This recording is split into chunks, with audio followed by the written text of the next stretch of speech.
Hey everybody, my name is Thoreau Bacher. I go by Theo.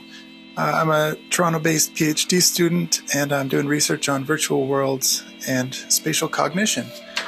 Specifically, I'd like to share my research questions with you here. Now, these are works in progress, but the question is, does a first-person or third-person camera perspective lead to better acquisition of cognitive maps in virtual environments? And a second question is, to what extent do these cognitive maps gained virtually apply to real-world spaces? So can we build a cognitive map of a real-world place from a virtual replica?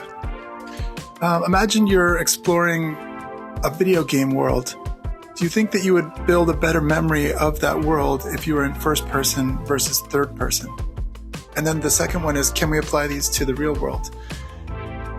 So essentially, could you play a video game of a city that you're going to visit, and then once you get there, know that city quite well? Can you build that map prior to ever arriving? So I have a lot of academic papers to get through, a lot of books to read, brushing up on my skills in the Unreal Engine. I'm really excited about getting into this coming year, so I just wanted to share this with you, and I would really love your thoughts and feedback. Tell me what you think. I'm really open to ideas both from inside academia and outside. So if you are a gamer, hobbyist, academic, game developer, artist, designer, whatever it is, I'd love to hear from you. So thanks for watching, and I wish you all a happy 2024. Let's go!